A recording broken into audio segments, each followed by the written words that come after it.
Excellencies, ladies and gentlemen, I'm Zainab Badawi here in London, and it's my great pleasure to welcome you to this event in the EBRD 2021 Annual Meeting and Business Forum. Now, our session is called Building a Better and More Equal Future, and we're going to be bringing you voices from the EBRD region to just look at the kind of efforts which are going into the 3 R's: responding, recovering, and rebuilding from the COVID pandemic.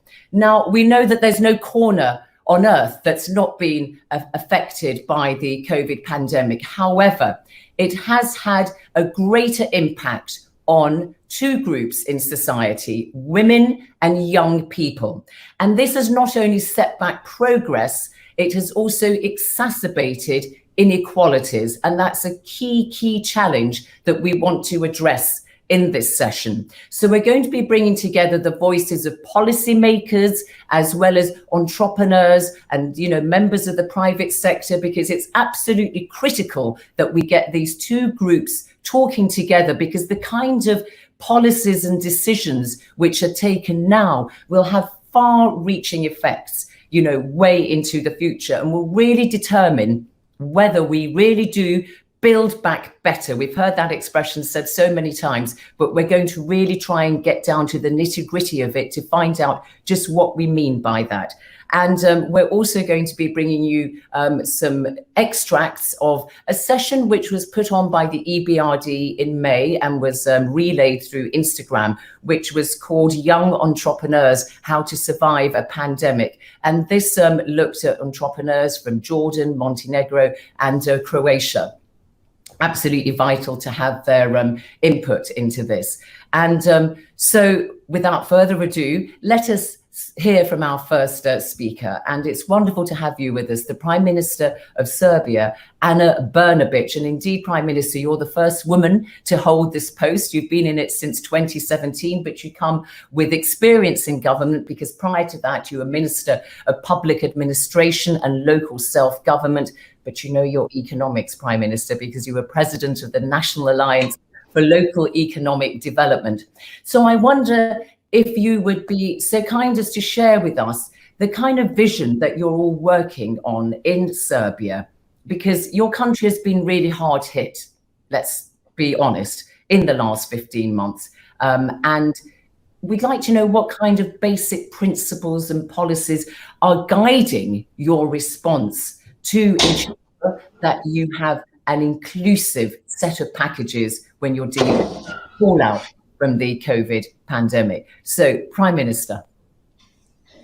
Thank you very much. It's an honor and pleasure to be with you at this important event. I've been the Prime Minister of the government of Serbia for 4 years. Yesterday, actually, I kind of celebrated the 4 years in the office as the Prime Minister. And this is my second term. And I joined the government in 2016. As of 2016, we have started our transformation of our economy from the labor-intensive, investment-driven economy to innovation-based, knowledge-based driven economy. The results of those reforms and transformation actually helped us substantially during the COVID crisis, because our economy was in that respect more stable and more resilient. So we were, as everyone, kind of hit, but not as hard as most of the EU countries, again, because our economy was today more resilient, especially services sector, ICT, and so on and so forth. We have also responded to COVID crisis very efficiently as the government, offering in total by now 3 packages of support directly through the micro, small, medium-sized companies, as well as large companies and investors, and direct financial support to our citizens. So our data shows that in 2020, our GDP dropped only by 0.9%, which is one of the best results in Europe. I think next to the second best next to Ireland. And in Q1 of this year, we saw quite an efficient recovery. Our growth rate in Q1 was 1.7%, which is thus far from what we know the best in Europe. But to cut the long story short, we have invested through these three packages of support to citizens and our entrepreneurs and companies. We have invested in total 8 billion euros, which is a bit over 17% of our GDP. And that has helped us stay on float, have fast recovery in Q1, hoping that we will reach GDP growth of at least 6% in this year. So overall, it's been a struggle, which is, I have to say, still ongoing, because not every, none of us can declare victory yet. Right, very interesting that although I said at the outset that Serbia has been hit badly, you seem to have given a more upbeat assessment there, and indeed even saying that you're looking forward to growth of 6% in due course, and how your service sector has weathered the storm so far. So some very interesting points you put there, and we'll come back to you, Prime Minister, that you could perhaps amplify a bit more on the kind of policies that you're pursuing, that you seem to say are putting you on the right track. But let's go now to Dr. Rania Al-Mashat in Cairo, Egypt, because you became Egypt's Minister of International Cooperation in December 2019, and previously you were Minister of Tourism. And of course, we know tourism is such an critical part of Egypt's GDP. I believe it accounts for something like 15% of your GDP. And of course, like so many countries that rely on tourism, you've taken a real hammering there, as the travel and tourism sector has been really badly affected. But in Egypt, the government has been implementing an economic reform program now for some years. But I wonder if you could tell us what the impact of the shocks created by COVID have had on that economic reform program. I mean, have there been any fundamental challenges that you're seeing now, or shifts that you might be actually, considering in the light of the pandemic? And how are you addressing the kind of, policies that you need to open up economic opportunities for everybody in Egypt? Thank you very much, Zainab, and I'm very happy to be joining EBRD today and all colleagues on the screen. The key thing for policy making is that reform is a continuous process.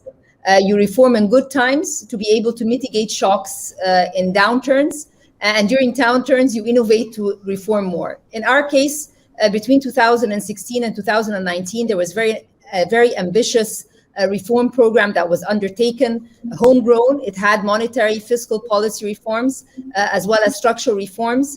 And that really prepared us on the fiscal side and with very suitable reserve buffers as we were entering 2020 and all of us hit by the pandemic. Egypt was one of the economies that continued to grow positively despite COVID. We were the highest growing among countries of operation in the EBRD, 2.8% growth, and expectations for a recovery, a stronger recovery going forward. And let me say that,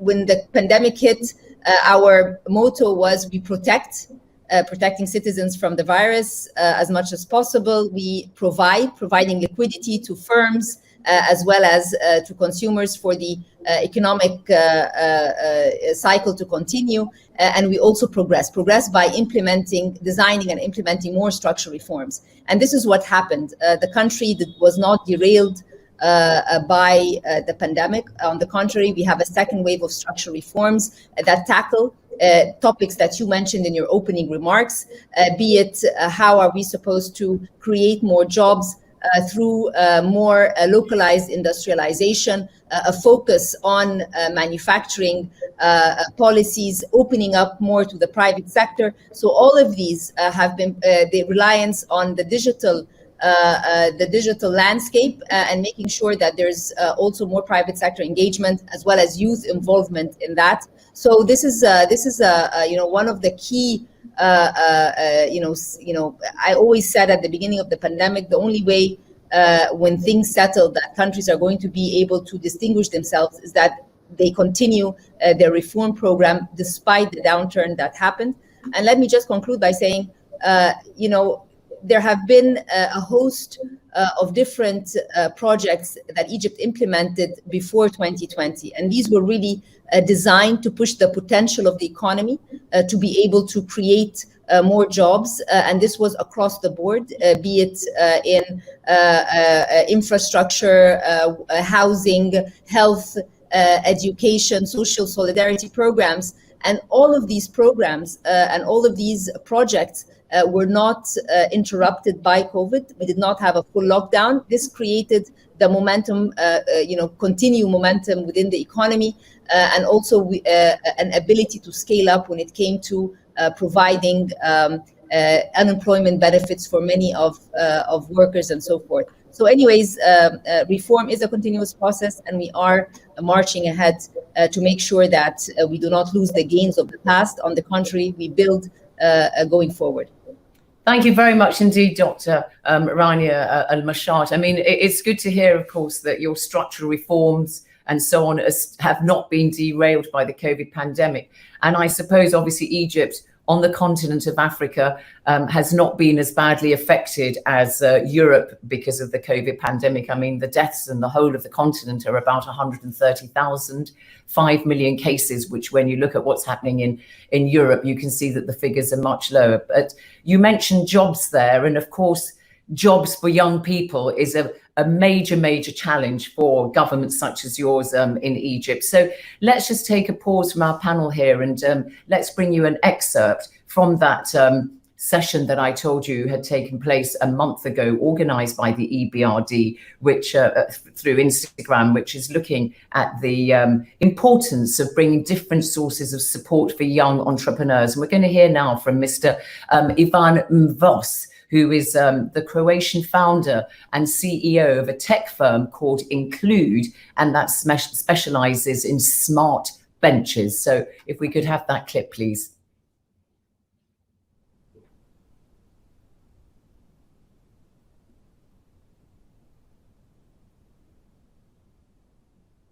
Okay, so I'm not sure we have that clip just now, so we'll try and bring it to you later. Let's continue with our panel, and let's go to our next speaker, who's Cholponbek Juma Shukurov. And Cholponbek, you are the co-founder and managing partner of Highland Capital, which is a Bishkek-based investment management firm, which is focused on providing equity and quasi-equity financing to SMEs. And as I was just saying, that's very important because we need to help young entrepreneurs. And so you help them institutionalize and expand their operations. And Highland Capital is an EBRD client. And you yourself have had 10 years of investing experience, both in the Kyrgyz Republic as well as abroad. So I wonder then if you could tell us about the importance of different sources of support to young entrepreneurs, because that's what that event through Instagram really brought through very clearly, and it's a core objective of the EBRD. So what are the ways in which your investee companies were affected by the COVID pandemic, and what role did you play in trying to help them recover through this unprecedented crisis? Thank you. Hello, everyone. It's an honor to be a part of this panel. Obviously, the pandemic impacted many local businesses, and our fund, we were fortunate to do the final close in February 2020, so just before the start of the pandemic. And we have been proud that EBRD became our investor and have been actively supporting our team through the pandemic. Obviously, the pandemic had a huge impact on local sectors, local businesses. One of our portfolio companies, for example, has been impacted through the educational sector. So it's a private school in Osh, located in the south of our country. This school was founded by Aselia Kupuyeva. She's a young Kyrgyz woman.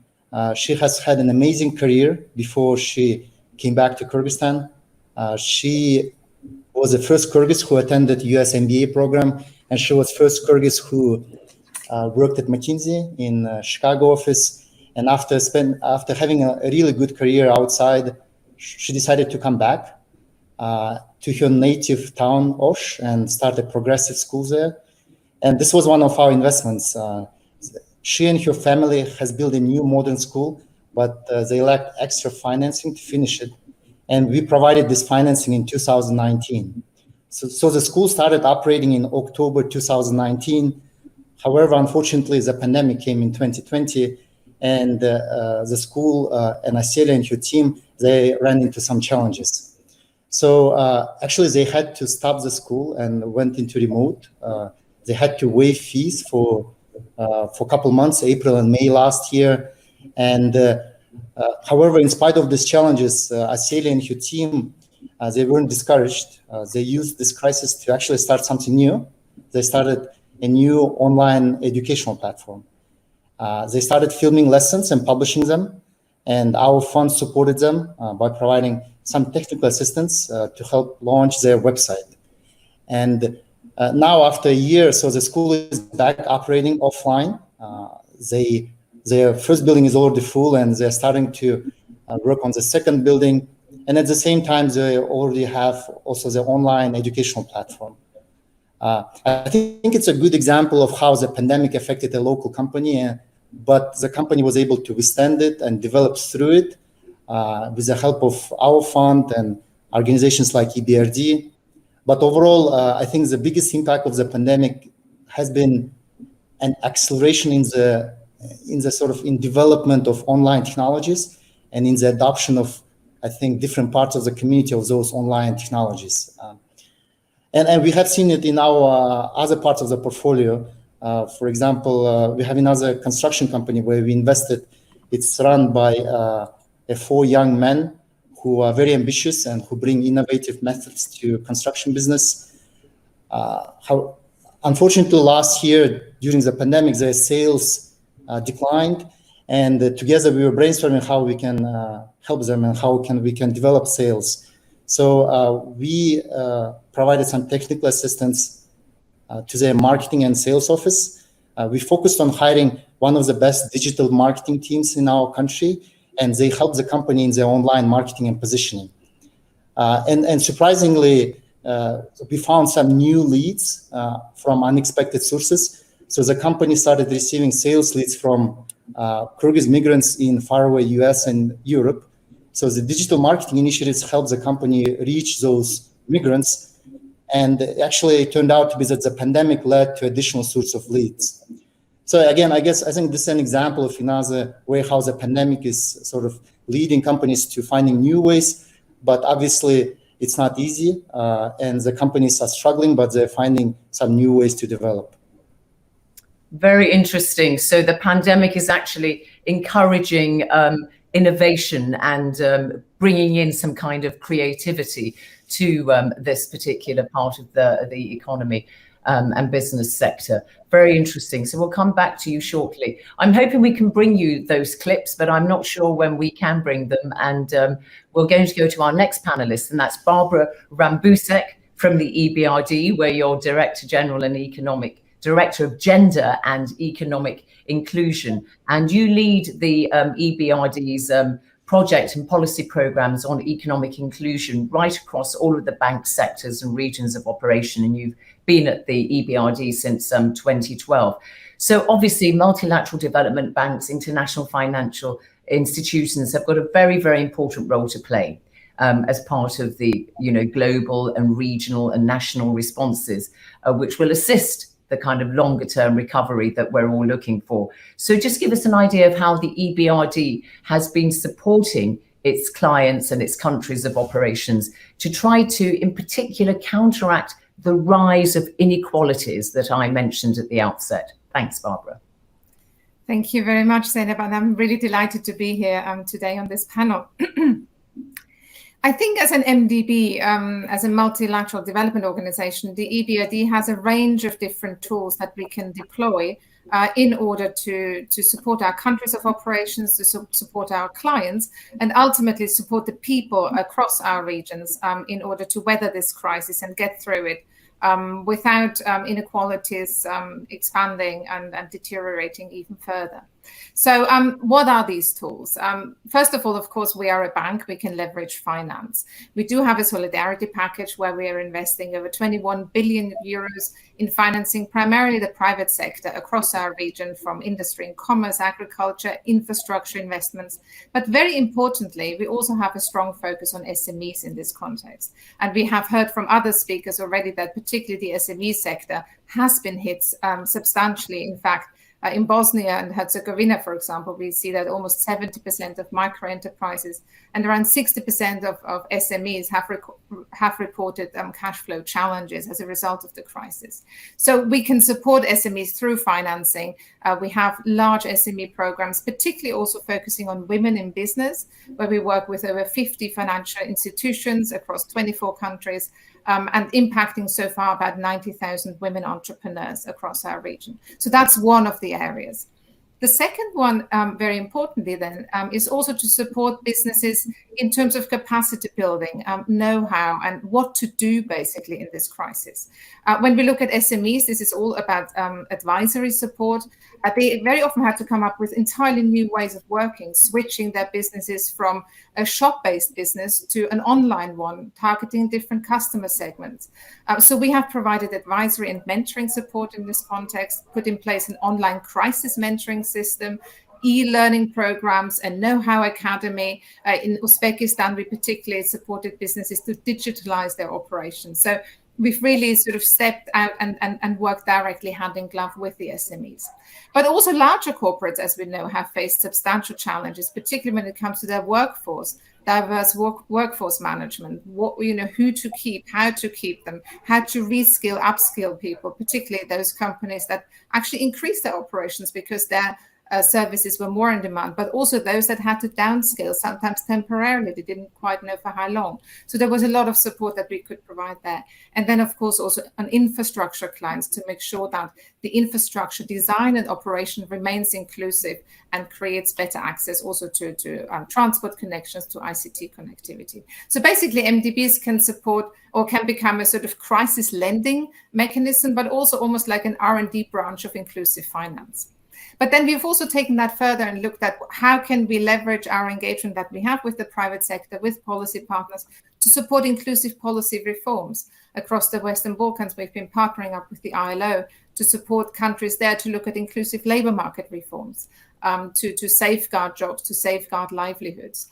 In Jordan, we have worked with the Hospitality and Tourism Sector Skills Council, which is an industry body that we helped to shape to build human capital in the region, to actually look at health and safety measures that were needed in order to reopen the sector safely. And we've trained over 10,000 women and men who are employed in the sector and therefore sort of support a safe reopening.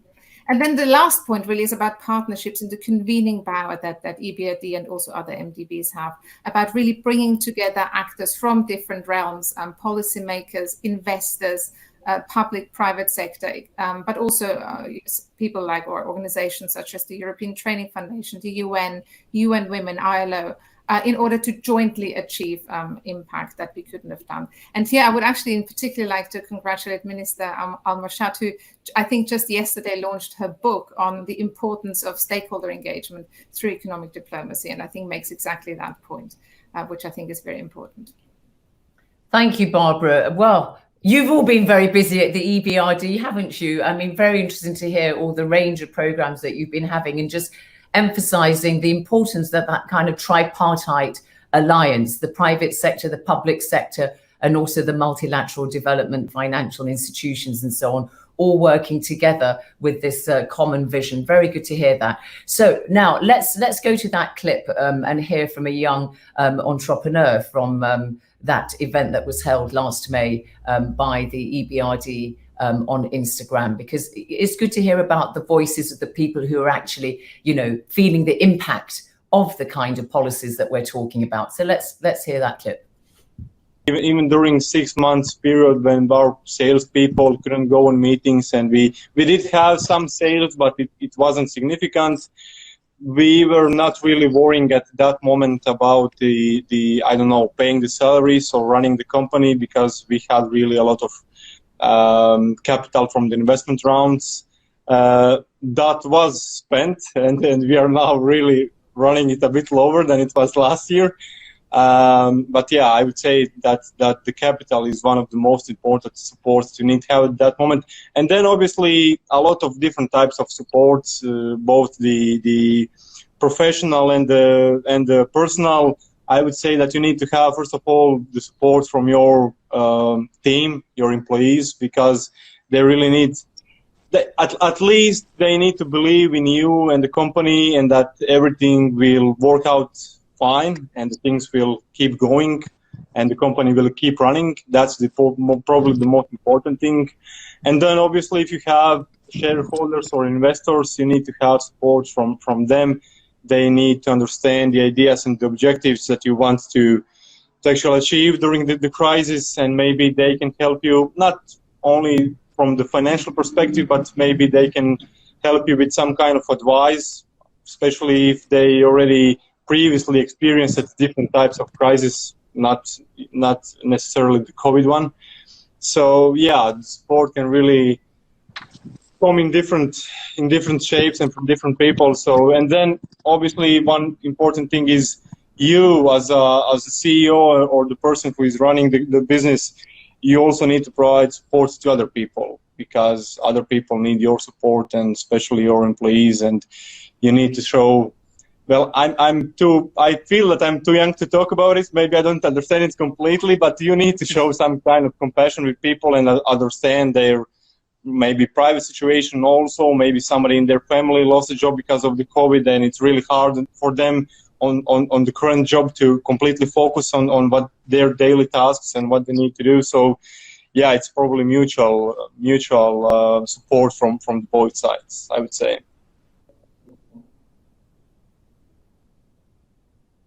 So that was Ivan Mirvos there from Croatia, a young tech entrepreneur and CEO and founder of a tech firm called Include. So let me come back to you, Prime Minister Ana Brnabić. So you're hearing there the voice of one young person.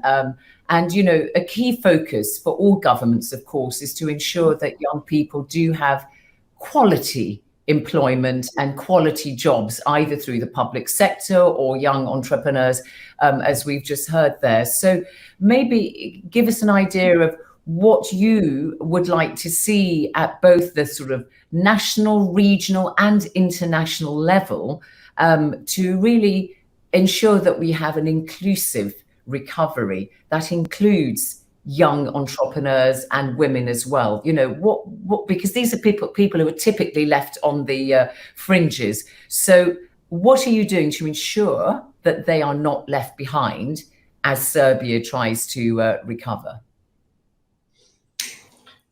Yes, well, again, I have to say that with the support package that we invested in our economy and our citizens, we not only managed to stay afloat, but also incredibly, and this is something that I'm especially proud of, we have actually managed to increase the net employment even in 2020.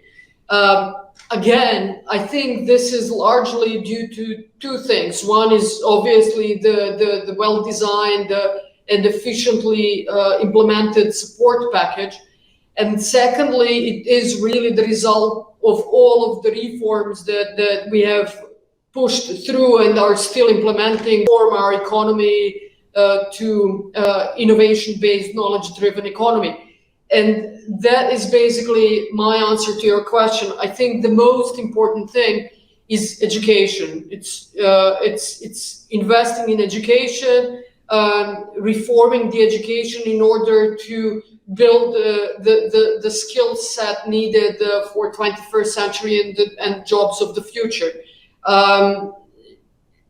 So as of 2017, we have introduced programming and coding as mandatory subjects in our primary schools, so that children in Serbia now learn program languages like Scratch, Python, Pygame, Jupyter from the age of 11. And this year we have the first generation of primary school kids leaving schools with the full knowledge of these coding languages, and that gives them a fantastic head start. Both obviously boys and girls. Interestingly enough, and again, I'm very proud of this, we see more and more girls in the ICT sector, which is, however you look at it, the future.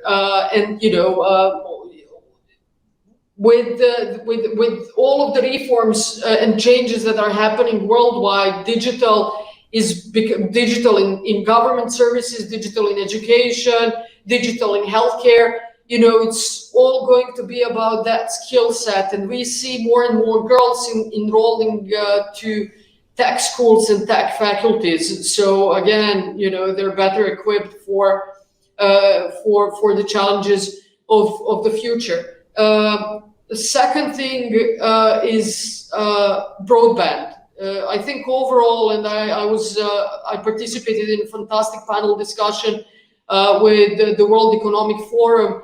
We overall saw, especially during the pandemic, that those that are less tech savvy and those that did not really invest in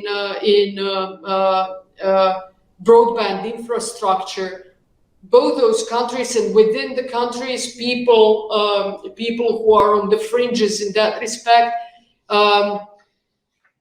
suffered much more from COVID. So again, broadband, high-speed digital, high-speed internet connections in all of the schools. That is something that is, I think, at this point in time, the best possible investment. Investing in youth startups will create a more flexible and resilient economy. And again, that's good in any time, but especially useful when you're hit hard by the pandemic, such as this one. Yeah, thank you so much indeed, Anna Brnabic. A ringing endorsement there of the point that Barbara was making about how the digital transition is a very, very important focus for the EBRD. And clearly that's something that you're taking very seriously in Serbia. Yeah. One note, what we are doing currently, for example, in Serbia, 70% of the country is covered by broadband. So what we are doing with our partners from EBRD is a large program so that by 2025, 100% of the country or of all of the rural areas are covered by broadband. That's, in my view, one of the most important investments that we are doing, and we are implementing it with EBRD. Yeah, very good. And that's very important to exclusion, because we are seeing the digital haves and have-nots, which is part of this debate about bringing greater equality to our recovery. Thank you. Dr. Rania Al-Mashad, so just give us an idea of a bit more about your plans for this inclusive recovery, young people, women, and how international partners such as the EBRD, what role do you think they can play in helping you recover, as well as the importance of the private sector and bringing investment to the private sector? Thank you, and thank you, Barbara, for mentioning the book from yesterday, because again, when we say inclusion, everybody has a place on the table, and that's the spirit of stakeholder engagement, which has become so vivid during COVID. There was, at the very beginning, a worry that multilateralism is not as important as it should be. However, the pandemic has proved that no one can do it on their own. And therefore, when we are designing national programs to push either more inclusion of women or designing programs for youth through private sector engagement as well, the international community is very important. And this is the spirit of stakeholder engagement. In our case, there are many initiatives that are being taken to close the gender gap With the EBRD, with IFC, and with others, there's this idea of pushing, designing for private sector this inclusion objective. As a government, many legislation has changed during 2020. We were one of the first countries to issue a policy tracker for policies taken to mitigate the impact of COVID on women.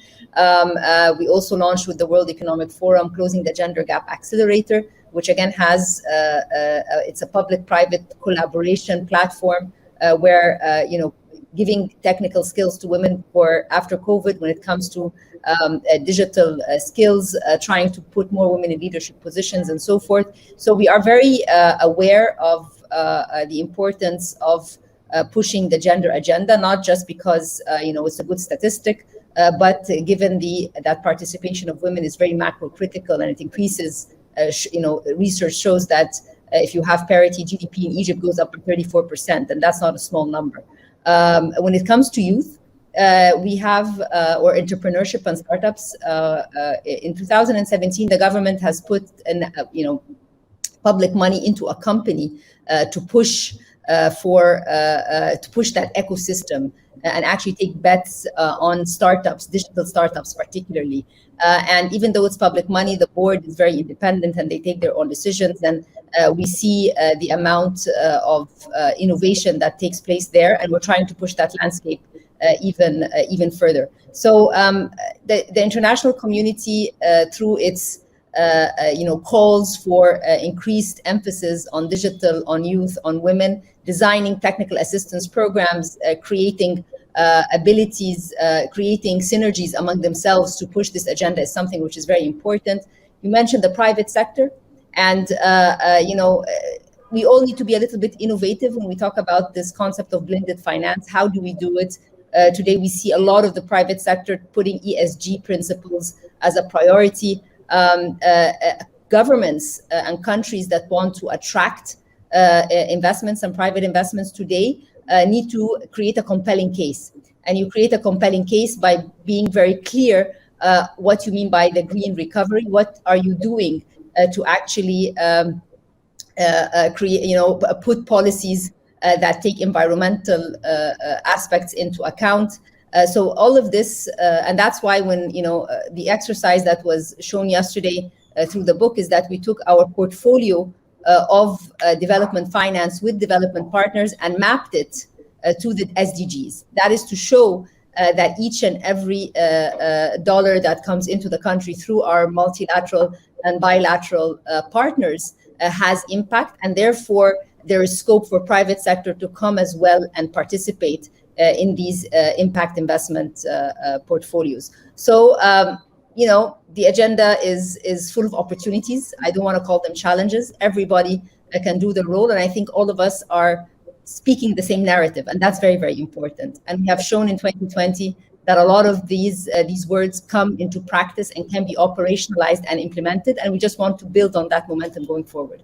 Yeah, very interesting. Thank you, Dr. Rania Al-Mashad, about the importance of having a common vision and a common platform for the policymakers, the politicians such as yourself, as well as the private sector. So let's pick up with you, Chopon Beck, on the issue of the private sector, because you've talked a bit about, the importance of innovation and so on. But, tell us a little bit more about how you see the role of the private sector and private sector investors, especially in trying to ensure that we have a more equal and inclusive recovery so that we have, equal access to opportunities to recover from the crisis. What's the role of the private sector?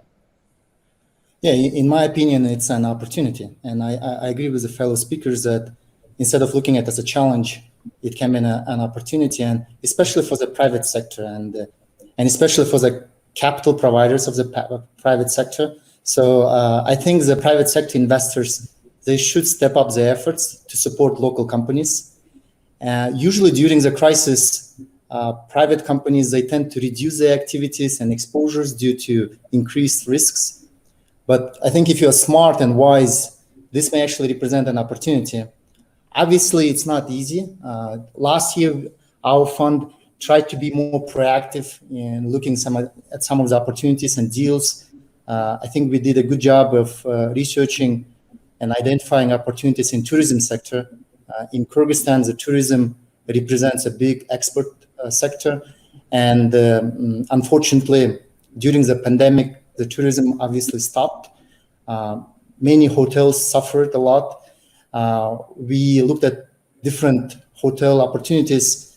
And we even looked at one opportunity where we tried to, in a joint venture, try to modernize a hotel and turn it into an office so the company can start generating revenues.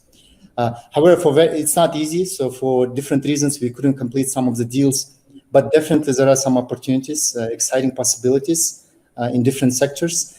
And as the pandemic is coming to end, I think some of the sectors may represent even better opportunities. And there are still some good, I think, deals in different sectors. But also, I think what was amazing in terms of the private sector, especially in Kyrgyzstan, last year when the first and second waves of the COVID came by, and it was really hard to fight against it. Some of the companies really stepped up their efforts, and we witnessed a huge voluntary community movement last year. So many local companies, they started helping government in dealing with the crisis. So some of the businessmen, as an example, they donated their buildings, their empty hotels, offering them as temporary hospital places because there was a huge deficit of beds. Some businesses provided huge donations to buy medicine, oxygen concentrators to sick people, and even protective clothing to medical workers. So I think in terms of the community involvement and in terms of the community coming together, especially in the private sector, that was a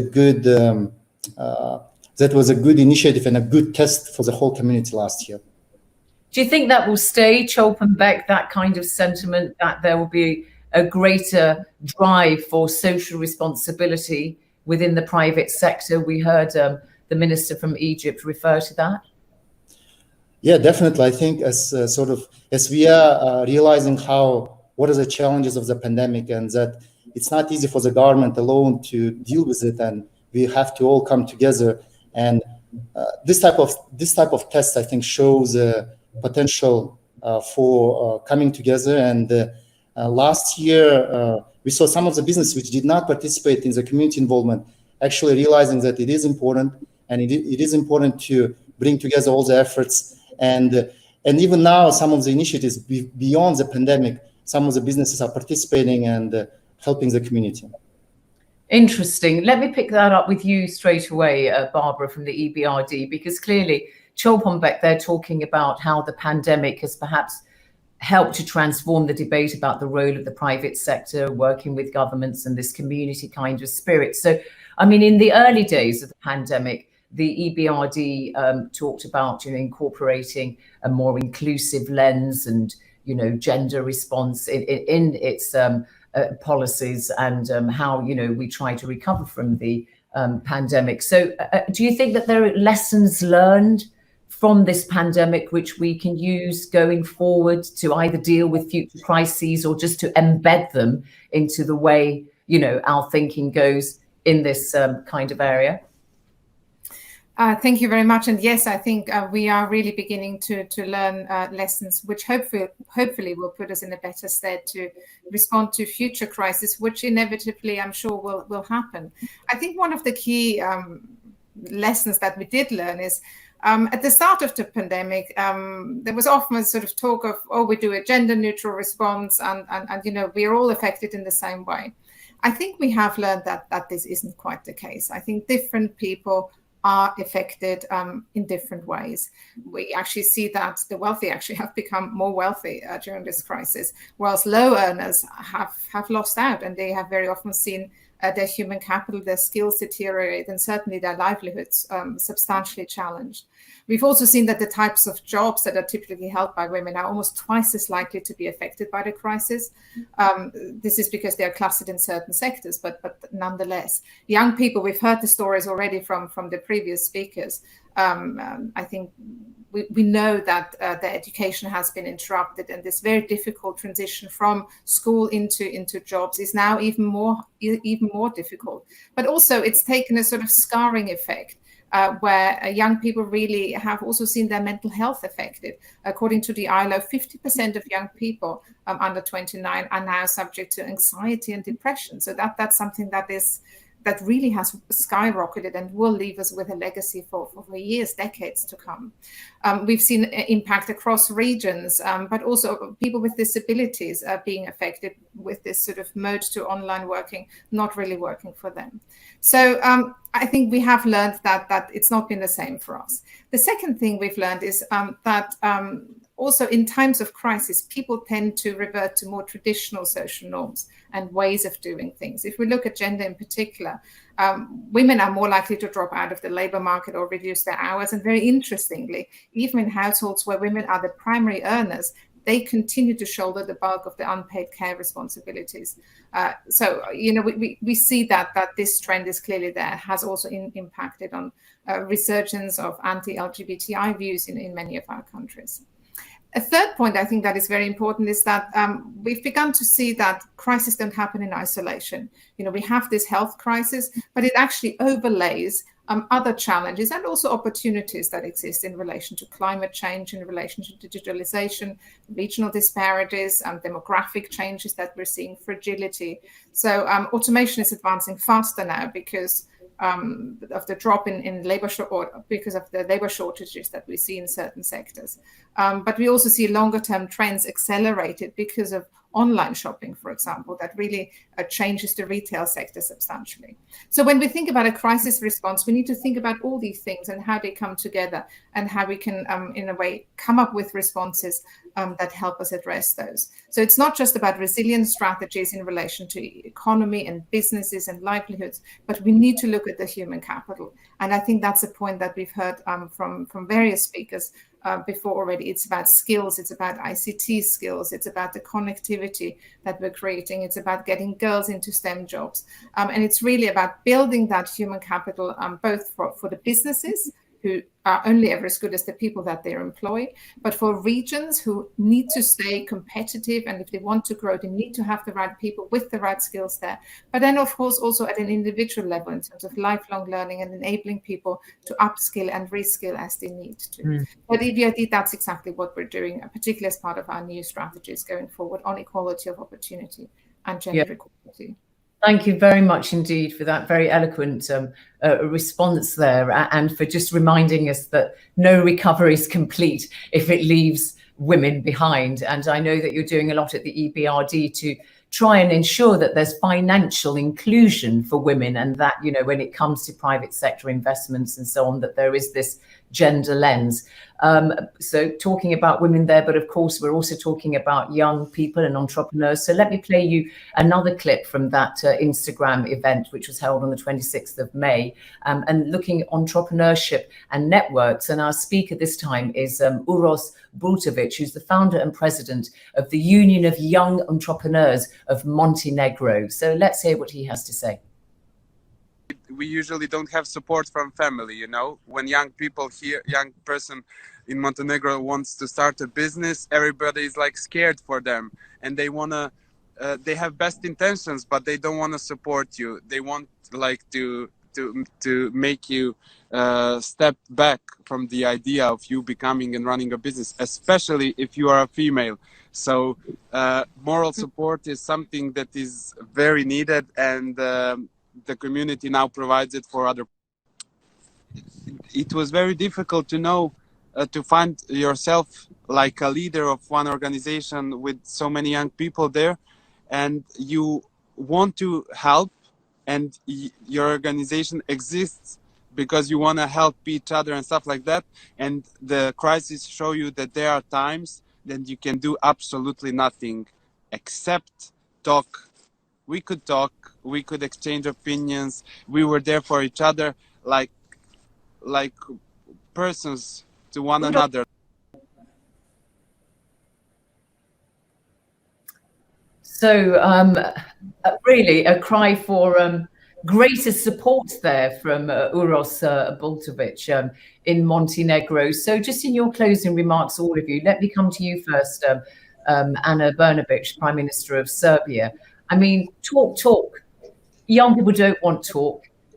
Women don't want talk. They want real action to underscore, you know, their efforts in trying to create a future for themselves and also to create a future for their communities and their countries. So what was your response to that excerpt you just saw? And you know, what's the final message you want to give to us? Well, firstly, if we talk about the young people and support to the young people, I really think we all of us need to push very hard and for sure harder than we are doing right now. I think that you know, in our education system, we should try and reform it so that we teach new generations how to think and not what to think, because right now all of the technology changes, all of the changes in society are happening at such a pace that we don't actually know what they will be doing in the future. So what we can equip them is with with kind of analytical skills and self-confidence to make mistakes and but also to make decisions and try hard. So our reform of the education system is focused on those kind of things. What will happen in the future is that some of the key factors of success will be the capability to innovate, the investment into education, research and development, creativity, and those kind of things, and those who invest in that, and young people will be the winners in the 21st century. So we are really trying very, very hard to right now, for example, we are working on the strategy for startups together with the startup community in Serbia, trying to invest more into entrepreneurs, startup innovation companies, providing full tax incentives for that, but also as of 1st of January next year, a very comprehensive tax incentives for employing younger people, and people, especially those who are getting their first job. So overall, I think that is the key to all of our success in the future. Finally, I think what we all of us need to focus on in the future, and what we can learn from the pandemic, is solidarity. I think that we need more solidarity in the world. I think that if there is one thing that the lesson learned from this pandemic is that we need more of multilateralism, and that we need to again learn to work together across the world, because no one is safe unless all of us are safe. So let's try to do more of that in the future. Thank you. Thank you so much indeed, Prime Minister. Dr. Rania Al-Mashad, Egypt's Minister for International Cooperation, your brief parting comments on your reaction to that video and building a better and more equal future. I do agree with Prime Minister Anna that, of course, investment in human capital is key.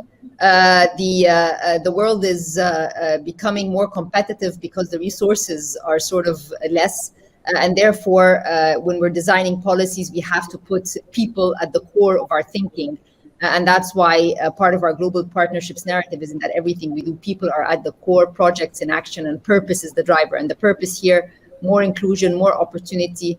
And that is definitely something that also the pandemic has shown, that it's not one entity that can do it on its own. It's the government, private sector, civil society, and the international community hand in hand. Thank you so much indeed, Minister. And Chopanbek Jumalshukurov from Highland Capital in Bishkek in the Kyrgyz Republic, your parting message. Thank you. Yeah, and I think as discussed we are all in this together, and in private sector, development institutions, governments, we should all come together to invest into our youth, into our education. And I think we can all come together better from this pandemic, hopefully. All right. Last word to you, Barbara Rambusek from the EBRD. Thank you very much. And I think this panel has really shown how we can actually come together, bring the private sector, policymakers, and then also investors together in order to find solutions. And I think that very much for us will be the message to take forward from this. I don't think anybody can disagree with that, Barbara. Thank you so much indeed to all my panelists. It's really been fascinating and very stimulating to have listened to all of you and your contributions. And it's good to see that at least in this panel, there's been a great solidarity of vision and a common idea of what we need to do in order to build a better and more equal future. So thank you to all of you, and thank you to everybody who's been listening to this particular session in the EBRD's 2021 annual meeting and business forum. It's been my pleasure to be with all of you. Best of luck with all your various ventures. Goodbye from London, from me, Zainab Badawi. Thank you. All right. Thank you. Bye.